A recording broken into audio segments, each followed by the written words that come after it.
Accidents happen all the time, but some are truly bizarre. In this video, we'll explore 5 more real stories of people who died in extremely unusual ways. These tales are strange and shocking, and remind us that life can end in unexpected ways. Join us as we delve into these odd and tragic endings.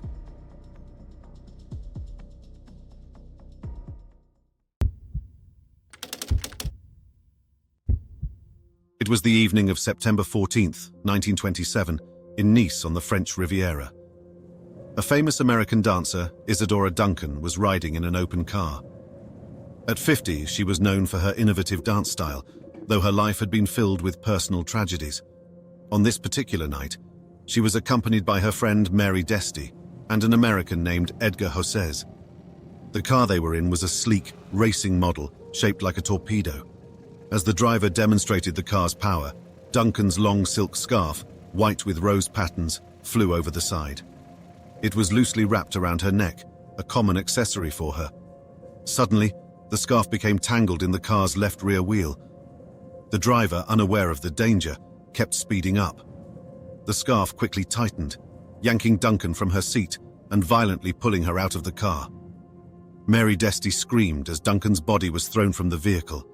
Her head was caught between the car's mudguard and the side of the vehicle, leaving her hanging lifelessly. The car stopped immediately, and Edgar, Desty and the driver rushed to help. They lifted the car to free Duncan, but it was too late. She had suffered a broken neck and died before they could save her. The news of her death spread rapidly, shocking the world. Duncan's life had been a mix of great achievements and deep sorrow. In 1913, she lost her 2 children in a tragic car accident when their vehicle fell into the Seine River in Paris. Their governess also died in the accident. This devastating loss left Duncan heartbroken, and she swore off dancing for a time, though she eventually returned to the stage. Throughout her life, Duncan faced various challenges: financial problems, injuries from other car accidents, and personal struggles. Despite all this, she showed remarkable resilience, continuing to dance and inspiring many with her pioneering approach to the art form. Just an hour before the accident, Duncan had made a chilling statement. While dining with Mary Desty, she confided that she felt she was looking for death, though she didn't know how to find it. This remark would soon take on an eerie significance. Duncan's death by the very thing that had claimed her children's lives, a car, was a tragic end to a life marked by both brilliance and heartbreak. Known as the Mother of Dance, she revolutionized the art by rejecting ballet's stiff structure in favor of more natural, expressive movements. Inspired by nature and ancient Greek art, her style left a lasting legacy on modern dance. Born in San Francisco in 1877, Duncan's passion for dance began at a young age. After her father became involved in a banking scandal, her family moved to Oakland, California, where they lived in poverty. Despite facing hardships, Duncan's passion for dance continued to grow. At just 10 years old, she left school to focus on dance, believing that formal education stifled her creativity. Later, she began teaching others, determined to share her love for the art. Duncan's dance methods were unconventional, focusing on natural movements rather than the rigid techniques of ballet. She performed barefoot, wearing loose flowing tunics, which became a defining element of her style. Her unique approach gained attention, so she traveled to Europe to further her career. In London, Duncan experienced her first major success, captivating audiences with her expressive performances. Her fame spread across Europe and became well known in cities like Paris and Berlin. Her bohemian lifestyle, outspoken political views, and multiple love affairs often sparked controversy, but her talent and charm endeared her to many. However, the deaths of her children in 1913 left a lasting mark on her. In her memoirs, she described the grief and sense of loss that never left her. Yet, she continued to dance, using her pain to fuel her art. World War I further disrupted Duncan's life. She traveled extensively, performing in various countries and facing criticism for her political beliefs. A strong supporter of the Soviet Union, Duncan moved to Moscow in 1921 to start a dance school. However, the political unrest and harsh conditions eventually forced her to leave. By the mid-1920s, Duncan's career was in decline. She struggled financially and with health issues, but remained deeply committed to her art. Though difficulties marked her final years, she continued to perform and teach when she could. On that September night in Nice, Duncan's life came to a sudden and tragic end. The way she died, strangled by her scarf, added a dark twist to her legacy. It was a harsh example of how fragile life can be. Isadora Duncan's contributions to dance are undeniable. She broke away from the rigid constraints of classical ballet, opening the door for modern dance. Her emphasis on natural movement and emotional expression influenced generations of dancers and choreographers. Duncan's spirit and creativity shone through her work, despite her many hardships impacting the dance world.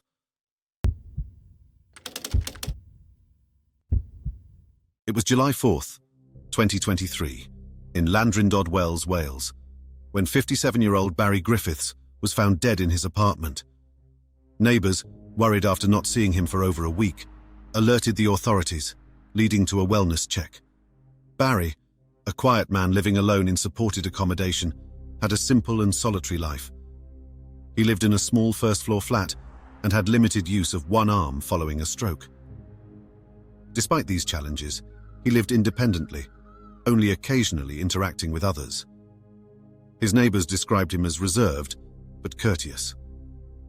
When the police entered Barry's apartment, they found him lying fully clothed on his bed, with a noticeable wound on his swollen abdomen. Bloodstains trailed through the hallway, bathroom, and bedroom, yet there were no signs of forced entry or disturbance. His belongings, such as his phone, wallet, and computer, were untouched, and no evidence of a struggle or robbery was found. The investigation, led by Detective Chief Inspector Jonathan Rees, faced many uncertainties. Barry's death was puzzling, and a post-mortem revealed he had died from a stab wound to his abdomen. However, how the wound occurred was unclear. The scene lacked the typical signs of violence, and investigators had to piece together the details. Key clues emerged in the kitchen.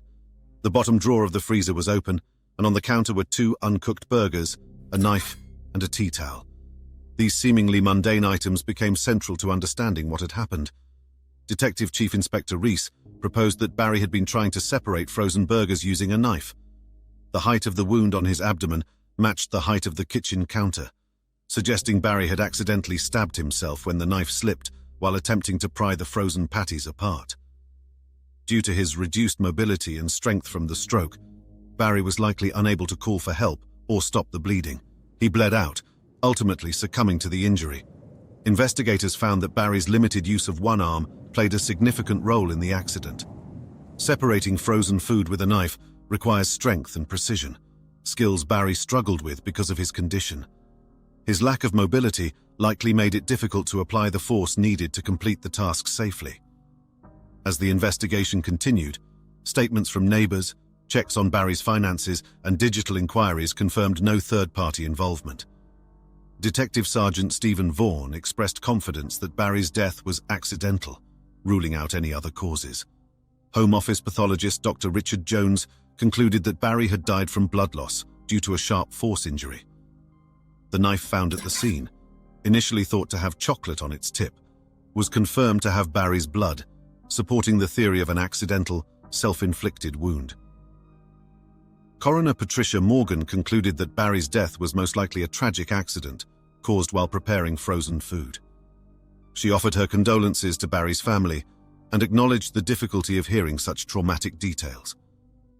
Barry's private nature and limited contact with others had contributed to the delay in finding his body, making the tragedy even more heartbreaking. Barry's death shows the potential dangers in everyday tasks, especially for those with physical limitations.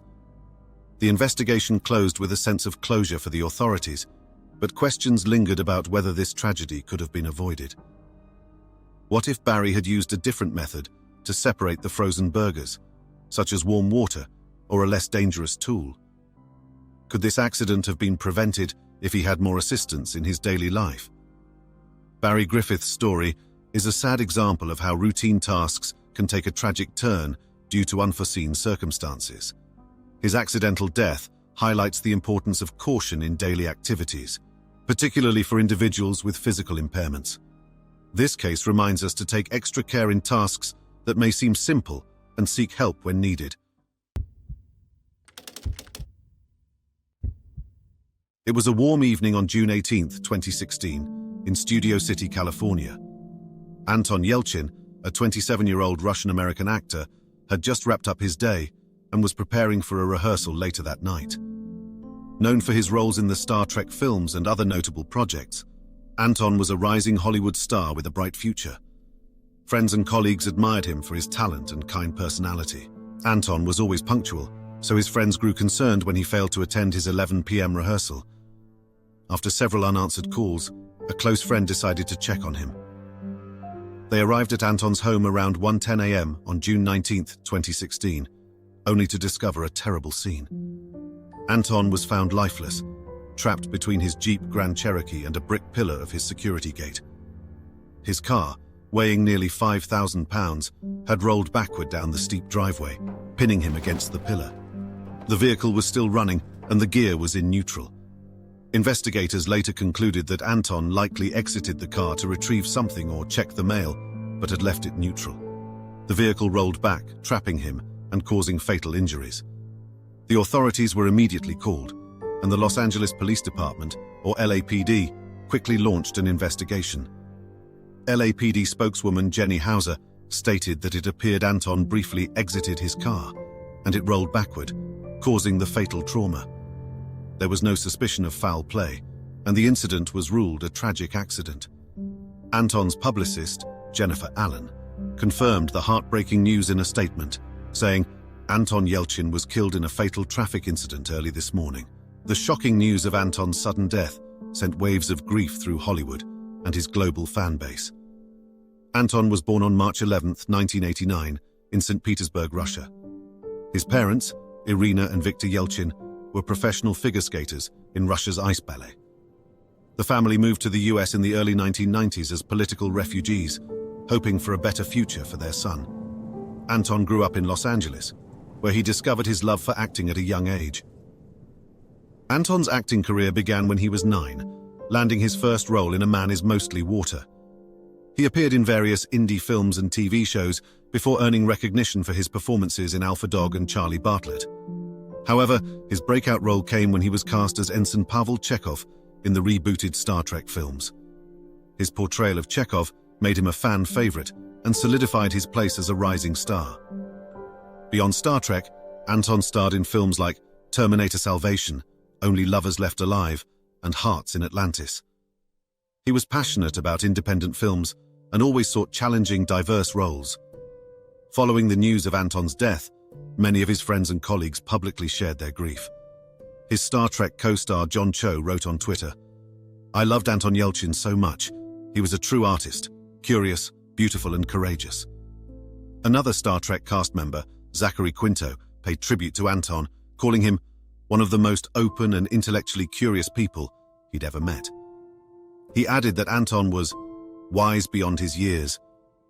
Director J.J. Abrams also posted a handwritten tribute saying, "Anton, you were brilliant, you were kind, you were funny as hell and supremely talented, and you weren't here nearly long enough, missing you." Anton's tragic death also brought attention to vehicle safety. His Jeep Grand Cherokee was part of a recall issued by Fiat Chrysler Automobiles due to a gearshifter defect that could cause the vehicle to roll away unexpectedly. The recall had been issued 2 months before Anton's accident, but the repair on his car had not yet been made. The defect was a factor in Anton's death, leading to heightened awareness of the importance of addressing vehicle recalls promptly. In the aftermath of the accident, Anton's parents, Irina and Viktor Yelchin, filed a wrongful death lawsuit against Fiat Chrysler Automobiles, blaming the defective gear shifter for the tragedy. The case was settled out of court, though the terms were confidential. Fiat Chrysler expressed its condolences to Anton's family and committed to resolving the safety issue related to the recall.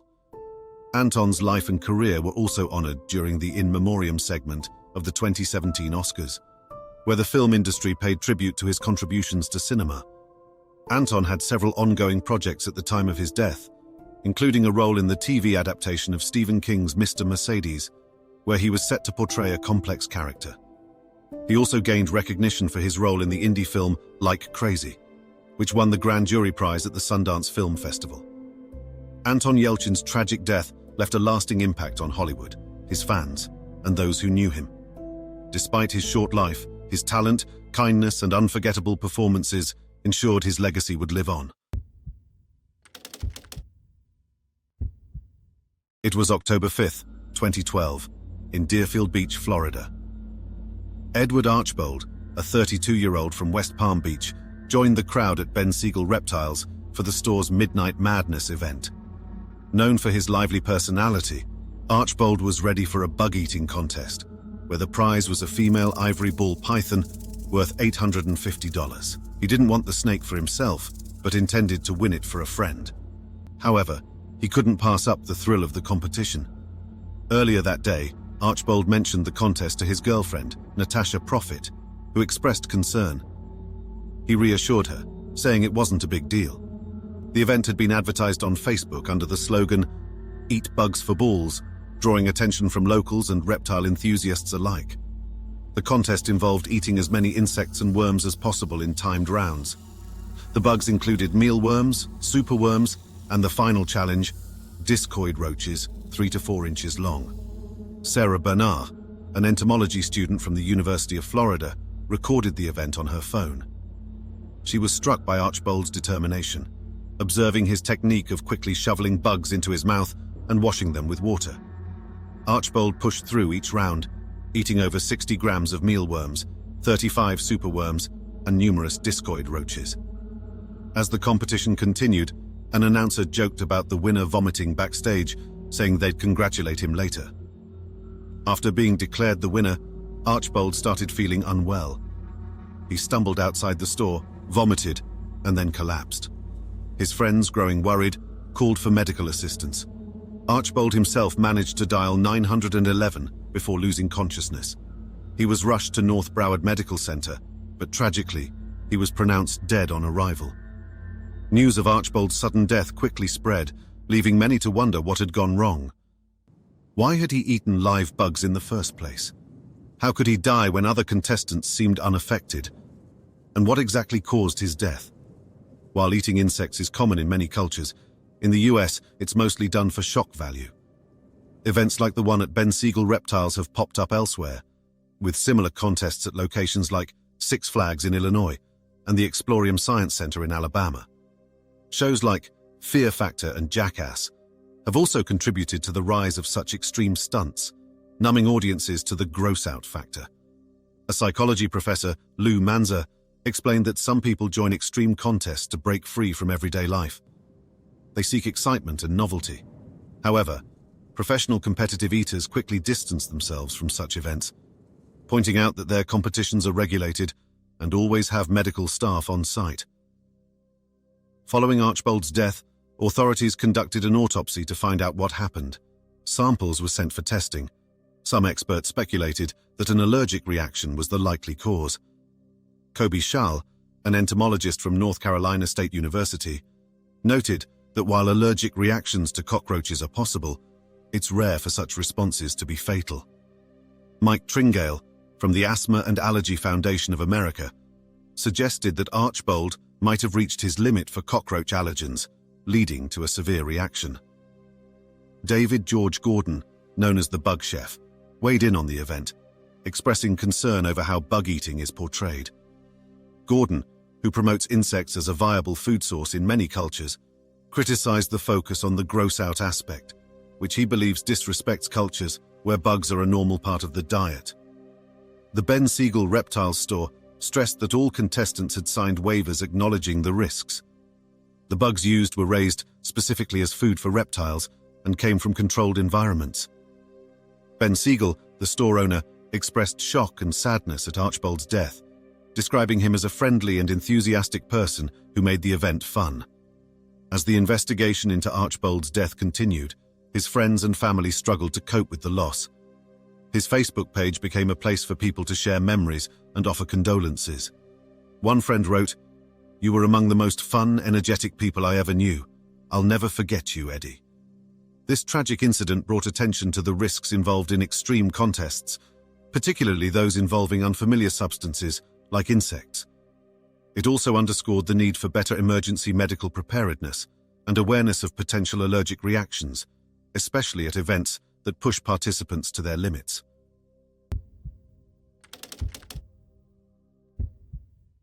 It was August 2017 in Nara, Japan. In a warehouse in Tawaramoto town, a 40-year-old man working for Tanarumono Logistics Center had a task: replace the ceiling lights 10 meters above the ground. It was a simple job, but with one big problem. He didn't have a tall ladder to reach the lights. Determined to find a solution, he turned to a forklift. However, the forklift could only reach 2.5 meters, far short of the needed height. Undeterred, he devised a makeshift plan. He found a stack of 15-centimeter thick wooden pallets and used them to extend the forklift's reach. Consider this a math problem. If a person can reach a light fixture 2 meters overhead and needs to replace a light bulb 10 meters up, how many 15-centimeter wood pallets must be stacked onto a 2.5-meter forklift platform to reach the desired height? The answer is 37. So, he stacked 37 wooden pallets on the forklift platform, creating a tower of instability. With a colleague operating the forklift, they lifted this precarious stack to the ceiling. Disaster struck at about 5 p.m. as the stack neared the ceiling. The balance of the pallets gave way, and the tower collapsed. The man fell 10 meters, hitting the ground with a force that caused severe head trauma. He died almost instantly. This tragic incident occurred at the Tanarumono Logistics Center of Tenri General Transportation, based in Tenri City. According to police reports, the accident happened during an attempt to change the ceiling lights. The investigation revealed the risky method used by the employee and his colleague. The method used was dangerously unstable, and anyone familiar with the haphazard construction of pallets could have predicted the outcome. Despite the employee's innovative, albeit reckless approach, the consequences were fatal. This incident shows the dangers of improvisation in the workplace, particularly when it involves heavy machinery and unstable materials. For his ill-fated attempt to solve a problem with makeshift tools and engineering, this unfortunate worker earned a Darwin Award. These awards are given posthumously to individuals who remove themselves from the gene pool through their actions. In this case, his effort to reach the light in a literal sense led to his tragic demise.